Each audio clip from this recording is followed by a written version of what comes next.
welcome back to the Mano podcast. I'm your host, George Laws Garcia, Executive Director of the Puerto Rico Statehood Council. Our guest today is Thomas King.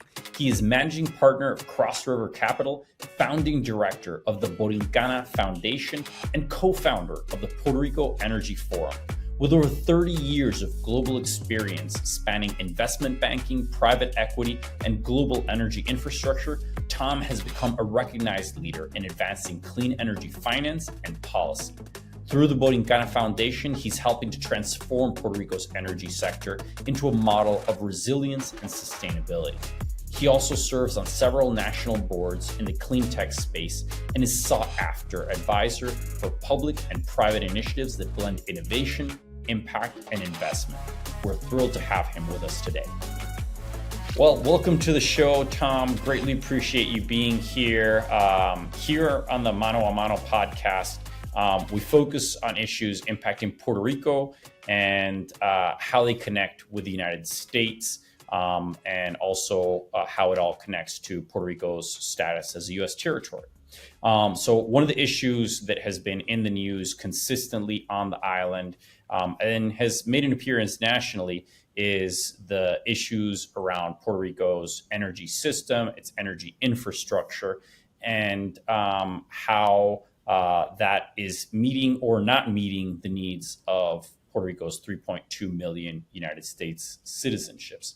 Can you tell us a little bit about your personal background, how you became involved in this issue, and about why you decided to establish Borincana Foundation and the Energy Forum? Great. And thank you for inviting me. It's a pleasure to be here. And, I've certainly been aware of you. We've known each other for, 8-9 years actually now, when I became involved again in Puerto Rico. So trying not to take an hour to tell the whole story of the background. During my days in private equity, we looked in the earlier stages when Puerto Rico was looking at renewables and some of the privatizations there. I co-founded and was a principal partner in a group called U.S. Renewables Group, and we looked at the potential for investment and got to know some people on the island at that point, and that was 2008, 2009. So fast forward a few years, I left the private equity and I started a group in Washington, D.C. called Energy Security Partners, and with a former head of the CIA and former head of the NSA and a couple of others. And we actually did some work for the Director of National Intelligence on national energy security. And we did case studies and looked at different things. And one of the case studies that we worked on involved Puerto Rico, and looking at the vulnerabilities of energy systems to natural disasters. And this is 2013 timeframe. Made it part of a much bigger report to the DNI. And so again, met and knew many people on the island and worked with them. And then after Hurricanes Irma and Maria, in a different context, got called up by some of the same people and said, hey, let's go to Puerto Rico. Let's take a look around there. And it wasn't from the point of view of, recovery, saving lives exactly. It was, okay, what we had predicted had kind of happened. What do we do next, right? What are the investments that are required? What are the systems, et cetera? And it was really on the back of that I decided that we needed was a group to come in and work to establish the conditions that would allow Puerto Rico to meet the challenges of disaster, but also meet the opportunities that this provided, right? You wiped out an old system, right? Everybody understood now it doesn't work. It's never going to work, solar and other things. So that actually created a huge opportunity for Puerto Rico at the same time. I did briefly consider putting together an investment vehicle to do things like invest in solar and wind and technology companies and things like that. But I realized, and my thinking at the time was, it's going to be at least 2 years working with other people's money to create the conditions to actually make the investments in the first place. And I just couldn't say that to an investor with a straight face. So I thought nonprofit, we'll bring this together. I sit on some nonprofit boards. How hard could it be? A little harder than I thought, but that's the Well, main background. Well, that's definitely great to know, and an interesting background. I wasn't aware of some of those details about how you got involved, but it's fascinating to hear that.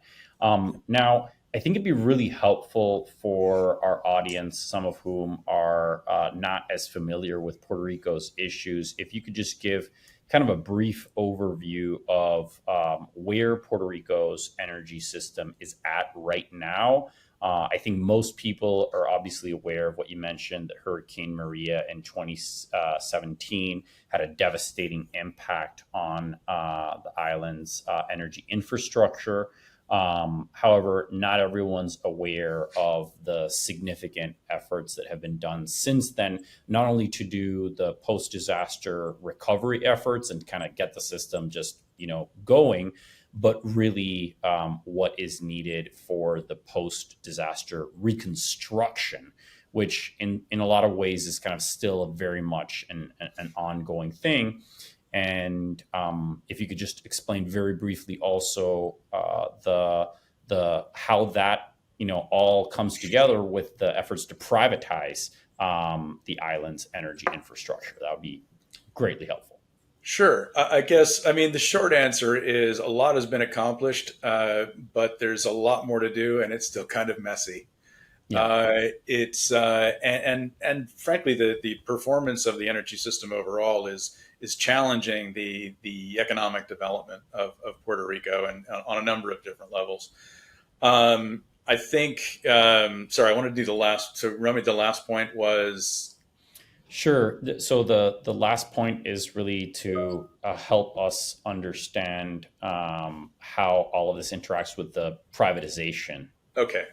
Yeah. So, Puerto Rico in general and Puerto Ricans aren't vociferous supporters of privatization, and so there really hasn't been a privatization. People will call it a privatization, but after the storms and the kind of devastation and the inability of the existing publicly owned utility to respond, they have brought in experts, but they're agents of the private. So it's kind of like hiring a private HR firm to run your HR if you're a state company or something like that.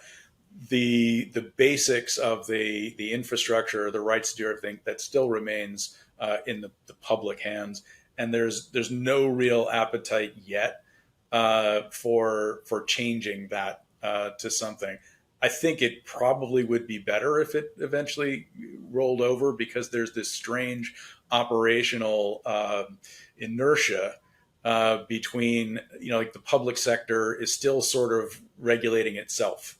And maybe to take it back a little bit further, like how did we get here? 40 years of poor management and underinvestment, and raising debt not to invest in infrastructure, but to subsidize energy bills so that the politicians wouldn't have to have the difficult conversations that they needed to be having with the populace, and people would still like them and still vote for them. That's a gross simplification, but it's not too far from the truth, and it's still going on, right? The stories that the current administration and past administrations, there's really not that much difference in. They're looking for people not to be mad at them, right? So it's popular to blame the agents, Luma, Genera, for things that are going wrong, things that are way beyond their control. And it's a popular sort of voicing to say, oh, it's their fault. There's things going on right now that I frankly find embarrassing. You do need to oversee the agents, but it's kind of ridiculous to blame somebody for the weather, blame somebody for something you've done. Luma is not perfect. Genera is not perfect, and there's all sorts of potential conflicts and things to be managed. But frankly, I would hate to think where Puerto Rico would be if Luma and to some extent Genera hadn't come along to provide an element of professionalism and an ability to kind of get on with things. And the list of things that they've been able to achieve is far greater than the complaints, if you like, largely having to do with lack of liquidity. And frankly, the bankruptcy, which is still going on, is to blame for most of that. There's no money to invest in infrastructure. There's not enough liquidity coming from the system or from the government in order to spend the money, in order to build the infrastructure, in order to get the money back from the federal government, right? There's 12 billion to 19 billion of money that is sitting on the sidelines, and only about 2 billion has been used.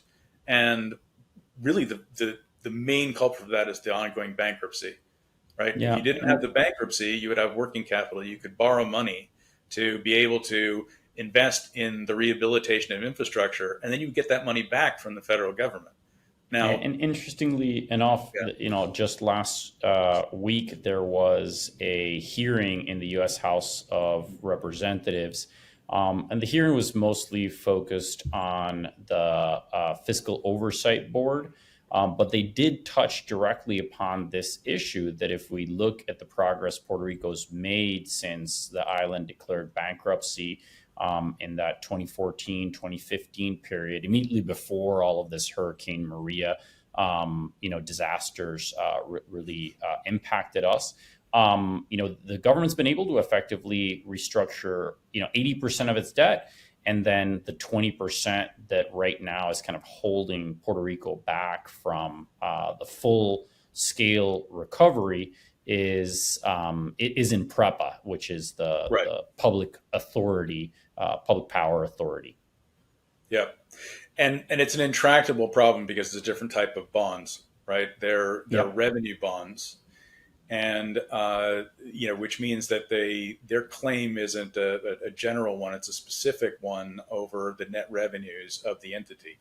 Now, usually this is pretty straightforward in municipal terms, because usually it is revenue bonds associated with net revenues of a private company doing something for a public purpose. This is a public company and a regulator and a government that can frankly redefine net revenues if they want to within the context of regulation, et cetera. So the junta, we use the term, junta regularly rather than the FOMB when you're dealing with the island, but basically the Financial Oversight Board took a decision early on that we really needed to do something to speed this up. So they decided to take an approach that negated the idea of and cut across the net revenue, just said, we're just going to wash these bonds out. We're going to do new bonds. We're going to treat these almost like they're general obligation bonds. Of course, they eventually, and this is 3 or 4 years into the process, the bond holders challenged that, and not just the bond holders, they had support of the entire municipal finance market, because if you start challenging the premise upon which the security for revenue bonds exist, that means that every other revenue bond, and there is $1 trillion of revenue bonds out there, become questionable about their enforcement and their level of security. Pricing goes nuts, and now a little decision that happened out of a bankruptcy in Puerto Rico affects trillions of dollars of debt. So that decision that they went for, it did eventually get challenged and overturned by the First Circuit. They said you can't do that. So you have to negotiate with the bondholders. You have to come up with something, and you have to come up with a solution that allows them to be satisfied that you're not violating their right to net revenues. So. Yeah, and it's a fascinating issue that is pretty arcane and technical, but the practical impact of this is that there has not yet been able to really commence the full reconstruction of Puerto Rico's energy system because the capacity to do that really depends on us being able to access the federal funds. And you don't want to deploy that in a moment where you still have that debt situation and you haven't been able to access the capital markets again. Part of what I think have an opportunity to help our listeners understand is also not just that financial aspect of the debt reconstruct, the debt reorganization, but also in terms of the actual infrastructure itself. What are the fuels that go into it, and how do they interact with the broader energy system on the island, and kind of what's needed for the island to be able to achieve resiliency.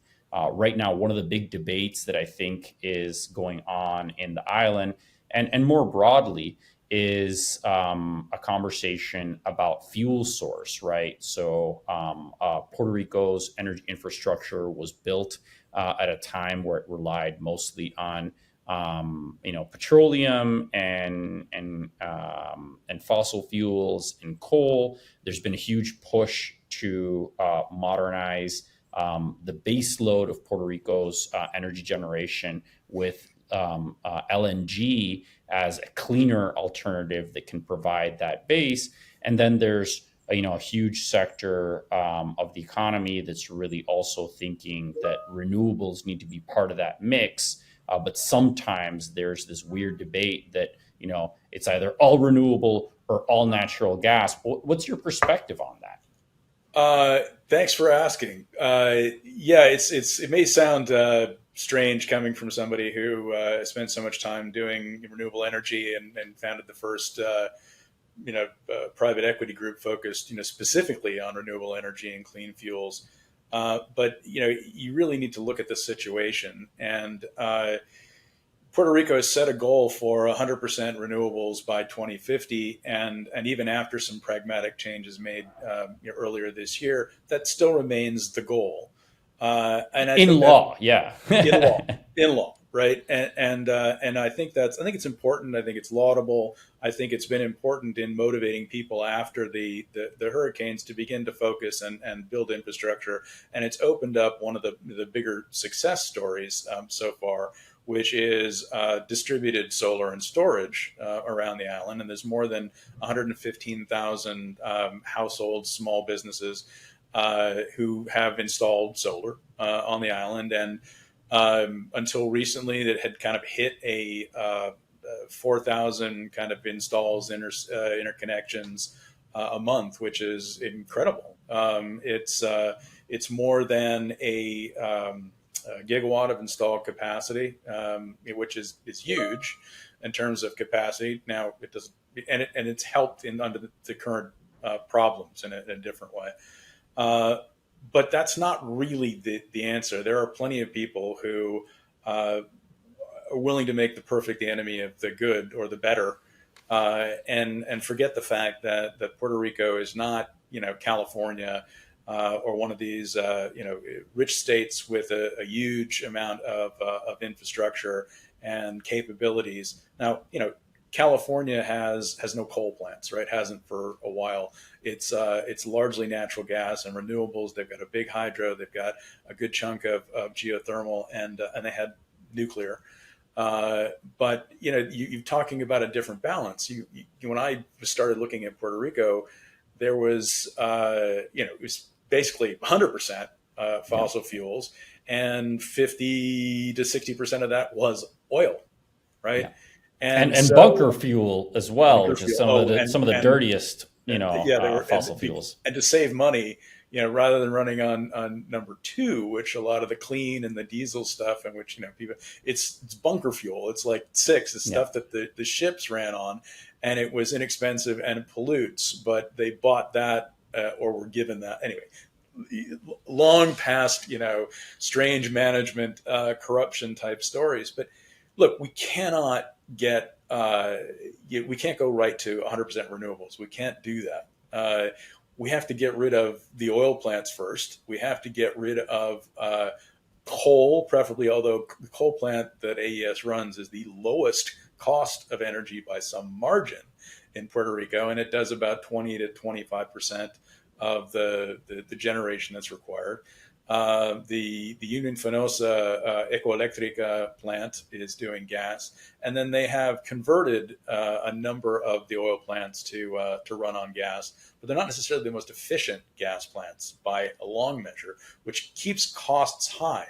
If you want to rush right to renewables, if you want to do anything, you need you need a huge balance sheet and somebody to take a lot of risk. So natural gas is a transition. There's a reason to look at nuclear in the future because of it, but you need the energy density, and we need to get the cost down over time through investment in the system.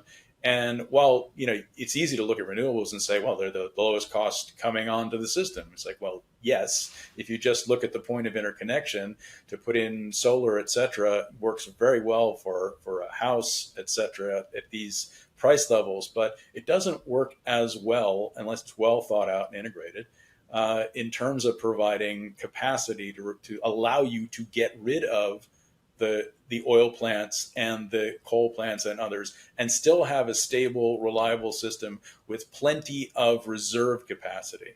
What's happening this summer and then this year is finally the things that have been kept together by twine, baling wire, and electrical tape are starting to finally fall apart, and they're not being able to deliver. And the maintenance that is being done is ridiculously expensive. You got a plant that should shut down years ago, but they're still operating. You don't put a lot of investment in maintenance, just enough to keep it going.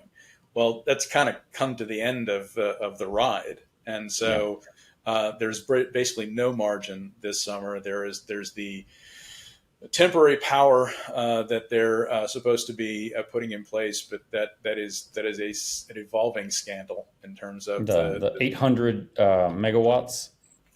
Yeah.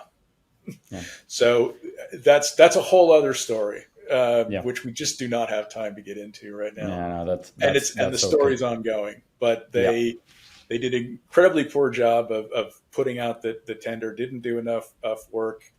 Were forced because they had this idea that we needed capacity during the summer, which we do. But that's another success story in a sense, right? We are into the end of July, and while there have been some brownouts, there haven't been the level of events, at least through July, that were expected. People have projecting in part because of some of the orders and shutting down and changing some of the maintenance schedules, but there have been instances just in the last couple of weeks where, they really were shaving it close, and were able to call on distributed battery, right, through the solar systems that have been installed and run by folks like Tesla batteries and a couple of others, and they've managed to come up, and they peaked at about 50 or 60 megawatts equivalent of power peaking into the system that they've been able to draw in through batteries that have been put into to homes and small businesses and other places.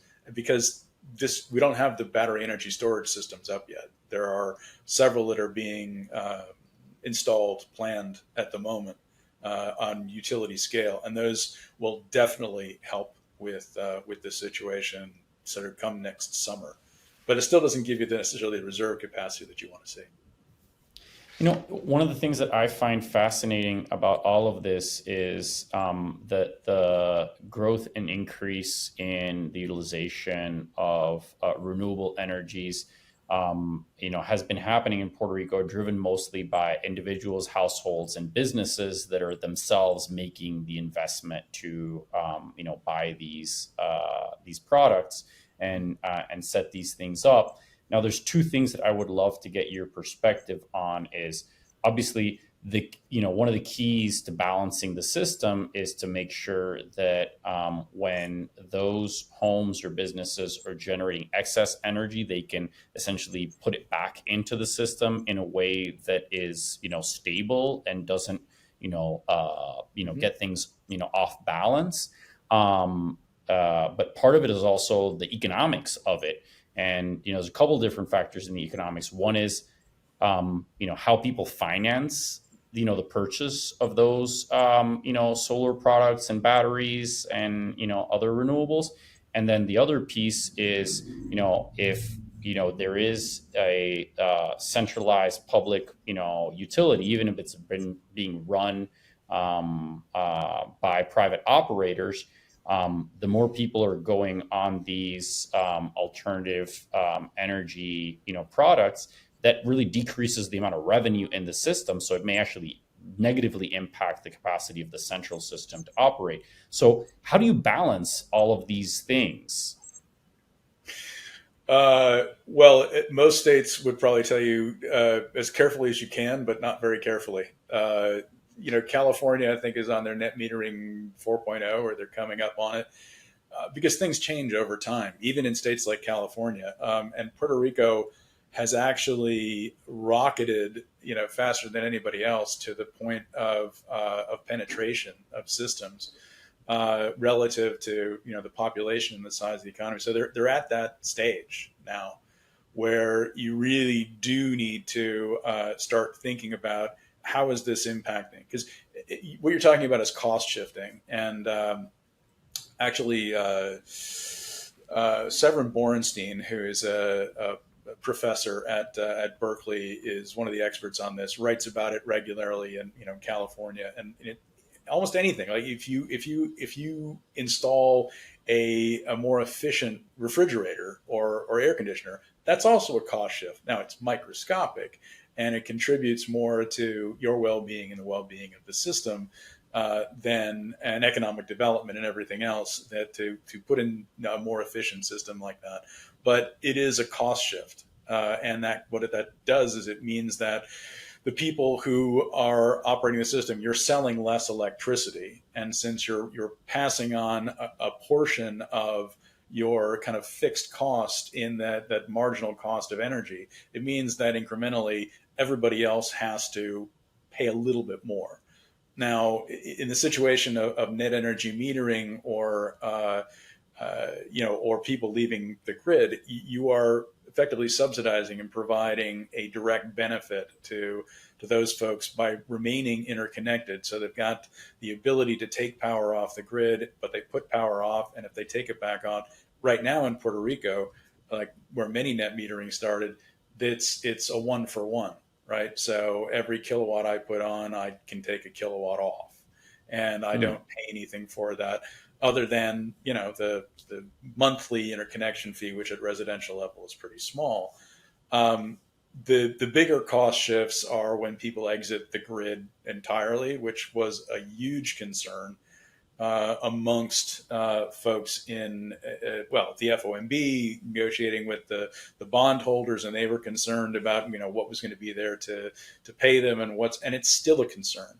But bigger concerns are frankly, in the context of are another million people leaving Puerto Rico, right? Is the population gonna fall to 2 million because jobs go elsewhere, and energy might be driving that in terms of cost of energy or other things. There are some big variables out there that the bondholders and the guys renegotiating have to deal with, but so do the system planners.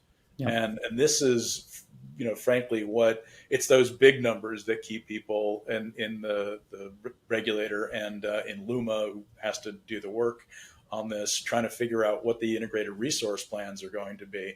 And the truth is, look, you just got to finally put your thumb on the scale somewhere, and the PREB, I think, has effectively done that in helping shape this. It has that's the regulator, the public that's regulator. The Puerto Rico Energy Bureau is the regulator, and yes, the negociado, or it's generally what they would call it on the island. But if you say that, and somebody off the island, they would kind of go, well, let me look that up, and it's like, yeah, it's like negociado. So you said something really fascinating there that I think does connect with one of the themes that we've talked about a lot on this podcast, and it has to do with population. Puerto Rico's energy issue is intimately tied to how many energy consumers and producers there are on the island, and ultimately it's interesting because energy is a significant factor in terms of the viability for businesses on the island.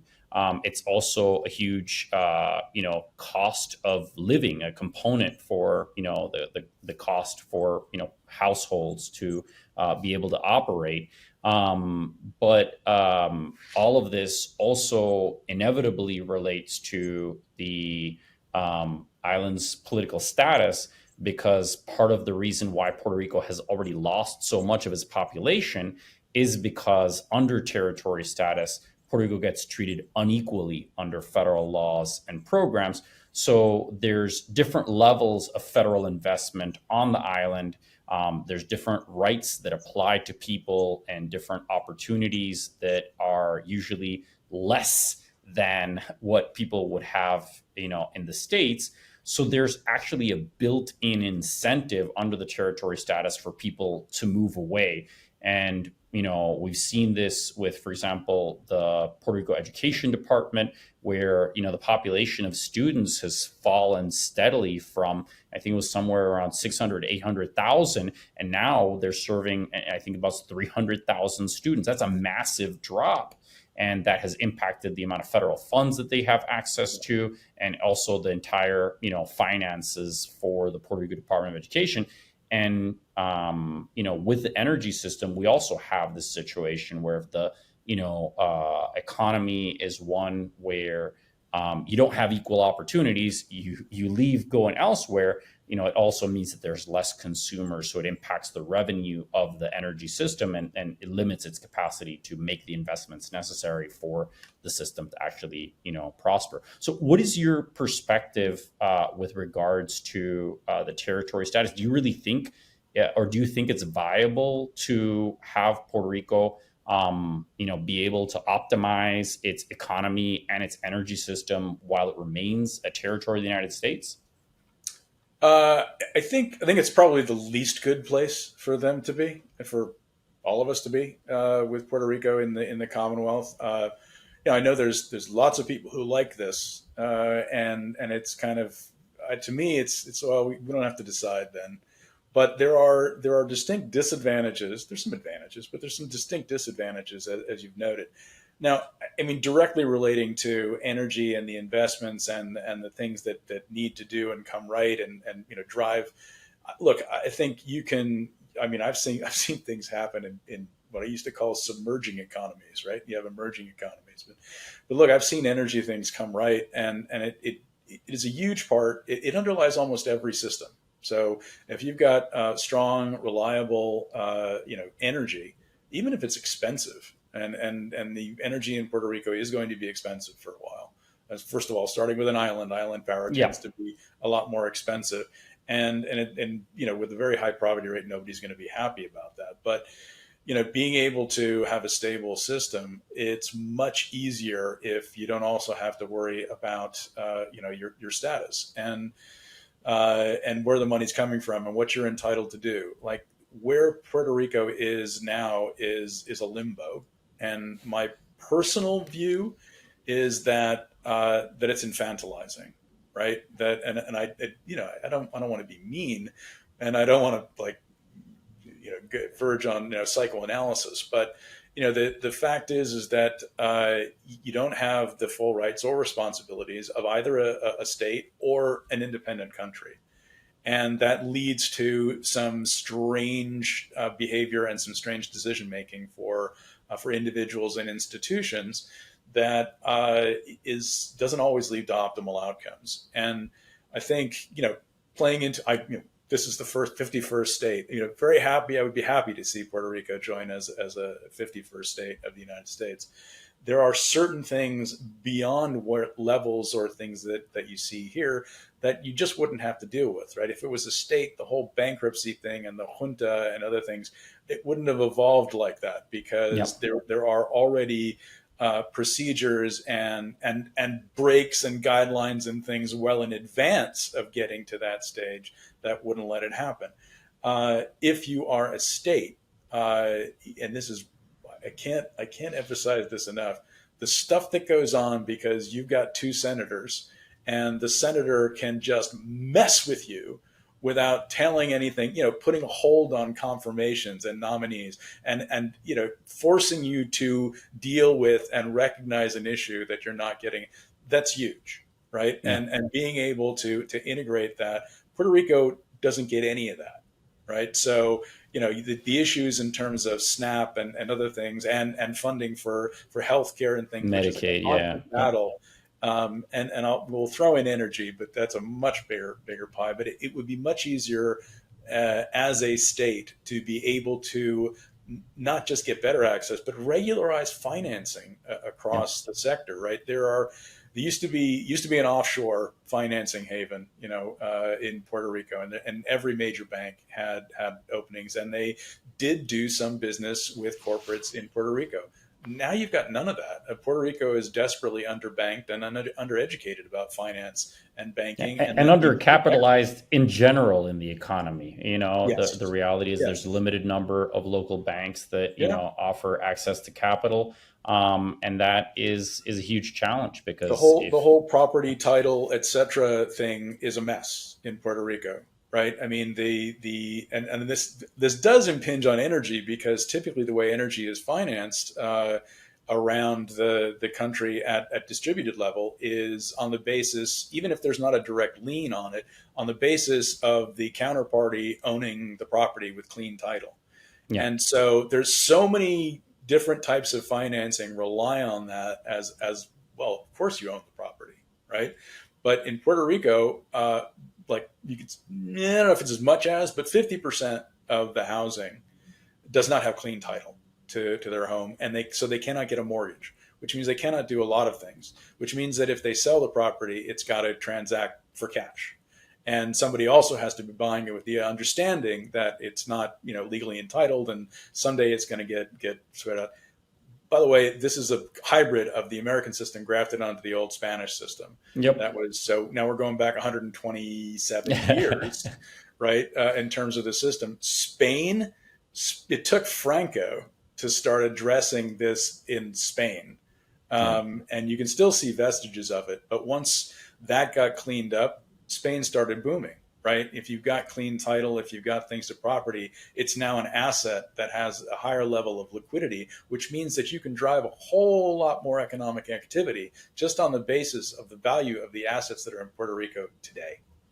Yeah, no, and that makes perfect sense. And I think, those are the type of administrative reforms that right now the governor is trying to address, and they're slow and they're boring, and a lot of news stories are not going to be written about it, and people are not going to be cheering out in the street because they did the property titling improvements, but they do impact systemically the island's economy in a number of different ways.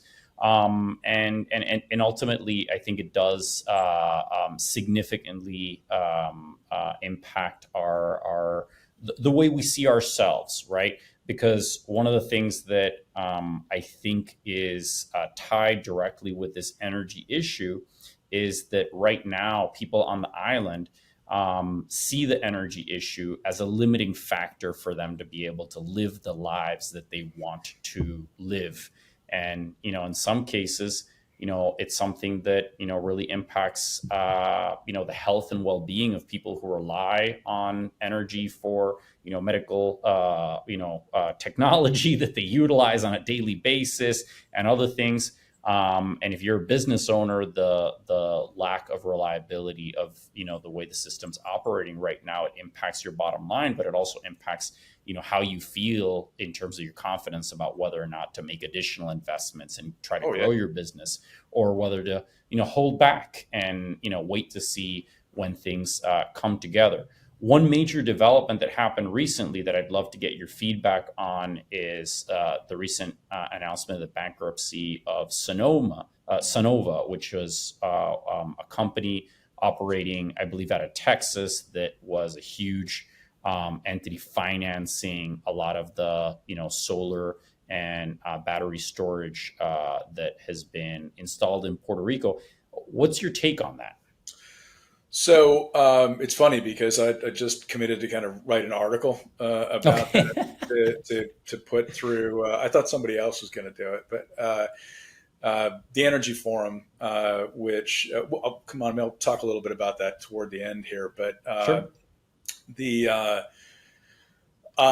I do need to do a bit more research, but all in all, they kind of got into a bit of a liquidity trap. It's kind of classic, and a lot of growth solar companies have fallen into the same thing. Call it different things at different times, but they've got a finance model attached to a build and manage model, Mm-hmm. and they ended up basically having a wider and wider difference between seeing their revenues and liquidity come in versus their vast overhead that they put in place in order to drive volume, drive more sales, right? So they probably didn't drive down costs as quickly as they should because they had a finance model that supported, getting things done. So we got time to get that margin down, but they need to monetize their investments, their portfolios of things that they put on, and that slows down. Interest rate changes may have caught them. So I mean, there's probably a combination of things beyond what you see there. Now, what does that mean for And Puerto how does Rico? that tie with Puerto Rico then? Exactly. So Sunnova is by far and away the biggest installer and financier of residential systems in Puerto Rico. I mentioned there were 115,000, and they're involved in about 80,000 of that 115,000, right? So roughly, financing about 70%. Now, they didn't install all of those. Their own installation team in Puerto Rico, and I assume this is mirrored across other markets. They work with several contractors. If you are looking at what's going on in the industry right now in Puerto Rico, it's pretty robust, right? I mean, more and more financing is squeaking into the market. The Green Energy Trust, is now funded, and so they should be looking to begin to fill more of the gaps around non middle class, upper class residents, so more lower middle class or lower and moderate income areas, and that's great, and that should hopefully drive a lot of work in the market. Some of the additional things that have been going on with Acceso Solar, which was a program under the DOE that was funded by the Puerto Rico Energy Resilience Fund that was added into one of the bills in the Biden administration. Bipartisan Infrastructure Act. Bipartisan infrastructure, right? Now there's 365 million or so left. That was aimed at multi-unit and health facilities that was effectively taken to use to fund the emergency in terms of power and liquidity. I still don't know exactly how that's going to be spent, but I'm not going to quibble with that because, frankly, if you have the money and you're there, and then people need the money in Puerto Rico for temporary power or whatever, fine. But the problem, circling back to Sunnova, is that their financing was driving about 70% of the market. So we don't know exactly how it's going to come out. They're in Chapter 11, so it's a restructuring. I am not too worried about the people who have the systems that were put in with their financing. I think they probably have an operations and maintenance agreement for 5 years. Again, I'm not too worried about that. You may get less performance because you didn't get them cleaned once a year and you didn't get your tune-up or checkup. It's going to be the small percentage that have warranty issues, and who's going to take care of that? And we just don't know that. But those systems and that's valuable, right? Somebody is going to, even if it comes to a Chapter 7 or even a restructuring that involves the sale of some of the portfolios of assets, I think somebody's going to want them, right? They're valuable. There's lease payments. They're there. They may get discounted, but people pay. So I don't really think there's too big an issue for those guys. The bigger issue is everyone else who doesn't have a system, who wants a system, and is looking for a way to get it on. The credit unions, the banks, they're not doing it, right? I mean, they They want to do it. They want to do more. The credit unions and the ahorros de crédito in the terms, there's slight difference, but basically they have lots of money and they want to do more of this, but they're incredibly slow and incredibly conservative in the way that they operate. And so they are not going to be able to rush in and fill a gap. So my biggest concern, and I don't have an answer in terms of scale or when or what, is does the 4,000 a month fall off to 2,000 or 1,000 because suddenly there's the easy financing relatively available through Sunnova putting it out there has dried up. It's now gone. Yeah, right? Yeah. Well, that's, I guess, remains to be seen. We'll see how all that continues progressing. One question that I wanted to ask you to kind of round things out over here is, there's a lot of people that have huge concerns about Puerto Rico's energy transition, its energy future, and, what's going on in the present moment. But I would like to get your perspective of, where you see any signs of hope. What is your vision for Puerto Rico's energy future?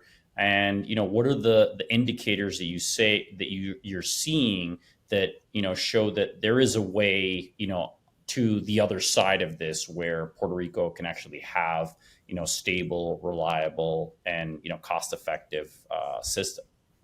Yeah. I mean, it feels a bit like one step forward, two steps back at this point. But, we're kind of, we're hopefully we're not at the bottom yet, unfortunately, but hopefully we'll get there. The bankruptcy is a big deal, and I hope it gets resolved. But it's one of those situations where a decision could have been taken long ago by someone or other, but nobody wants to be the one to crack. And by the way, that includes the judge. Right, the judge in all of these bankruptcy facilities, it's unusual for the judge to say, this is what you're going to do. It's usually, here's the agreement. I don't like this, change this, etc. But since there's no agreement, the positives in terms of the adoption of solar and storage and distributed energy, I think the regulator itself is underfunded and has way too much to do. It could be doing a lot more in order to move, to open up the possibilities for more investment. And they're just not capable of doing that right now. Having said that, they've done a great job. And it's one of the positives that's going on there. I think to some extent, the current administration's decisiveness has been helpful. If sometimes overtly suboptimal in terms of the decisions they come up with or the people that they're pandering to, that's nothing new. But the decisiveness and the attention that they've brought back to energy, instead of it being kind of number 8, it's now kind of at number 4 in Puerto Rico.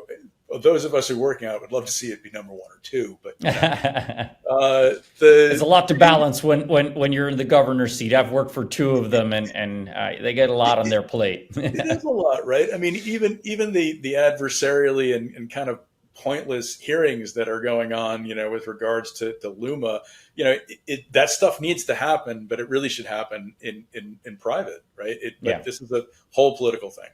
But positive stuff should come out of it, right? I mean, at the very least, people start paying attention to it, and they realize, what overreactions are and how much has actually been done. I mean, the list of things that Luma coming in has actually achieved. It's kind of like what you were talking about before. It's like nobody sees it, right? But pretty much everybody who's got a solar system, with a battery system installed, they owe it to Luma. Right. Yeah. I mean, there was a 6 to 9 month backlog before Luma took over. And that's when, applications were running at about 500 a month for solar systems. And now they've been getting 4,000 cleared kind of every month. And, frankly, wow. So imagine you don't have your solar and battery system, but, the grid is still you can't fix everything. You're still going to have outages and problems. Now you've got another 100,000 people out there, 100,000 addresses that don't have their own system. And so, in many ways, that makes the whole problem a lot worse. But, Yeah. So, yeah, I mean, those are the positives. There are a lot of good, conscientious people working to make this happen. I don't think that they necessarily have all of the commercial skills or experience, frankly. And then nobody wants to hire anybody to help them on this stuff anymore. It's almost like an admission that, we can't do it ourselves. But you know what? You can't, right? We all have to ask for help. And sometimes you do need to hire Goldman Sachs. There's a reason those guys make a lot of money. They're really good. They're really smart. And, they can help you a lot. And it's much better to have them on your side than the other side. And by the way, I got to shout out JP Morgan, same thing, right? I used to work there and I didn't work at Goldman. So, but Bank of America, Merrill Lynch, I mean, actually, I still have friends that work in all these. They could be great. How do you run an RFP for renewable power? That was kind of botched over and over and over again because nobody bothered to put in the work. And there seems to be an ongoing, continuously unforced errors. And that's one of the themes that kind of we work on is what we see a lot out of the government and people in Puerto Rico is an approach that it's shoot, aim, ready.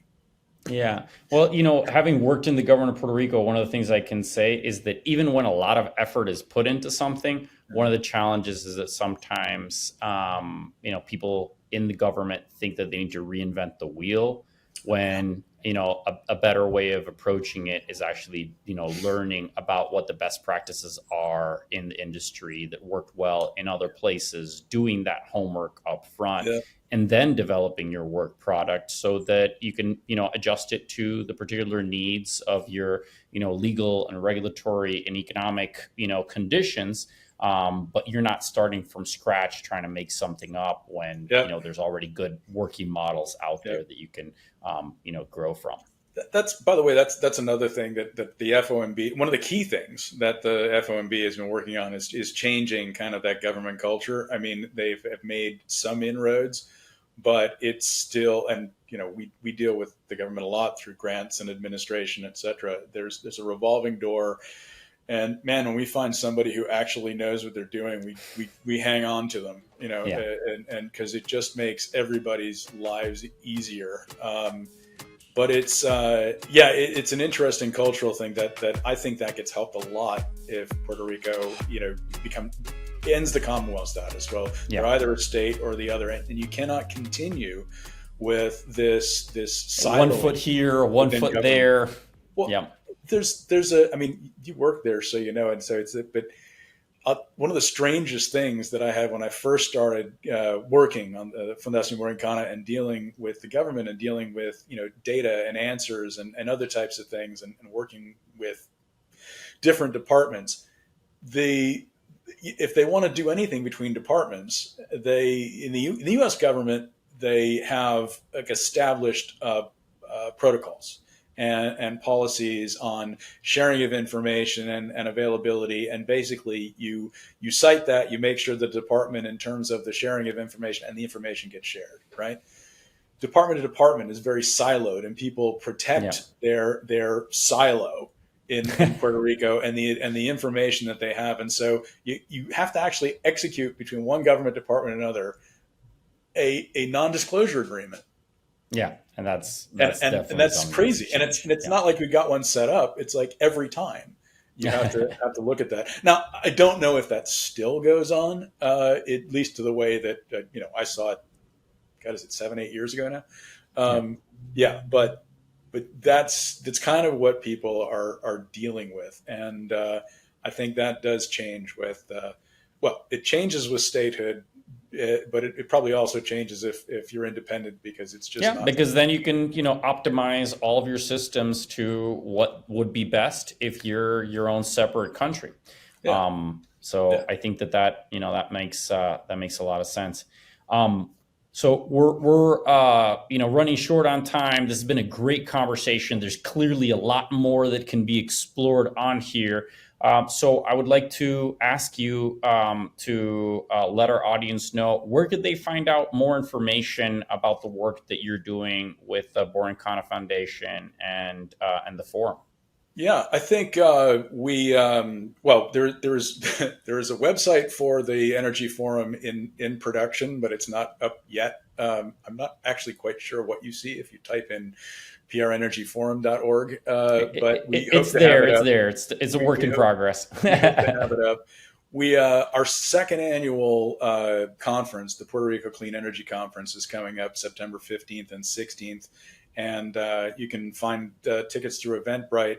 But you can also look up Puerto Rico Energy Forum on LinkedIn and follow us. We post articles and copy things. We run a general session open to the public once a month where we're doing an interview, not too dissimilar than this, but we've got two interviewers, myself and Sam Tallman, who's the other co-founder.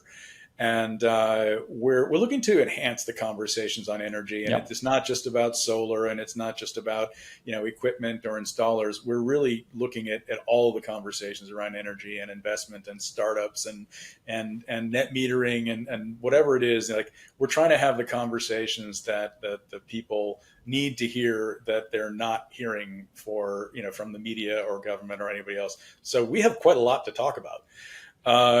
Definitely. And for Fundación Borincana, it's fundacionborincana.org. Those websites are pretty good.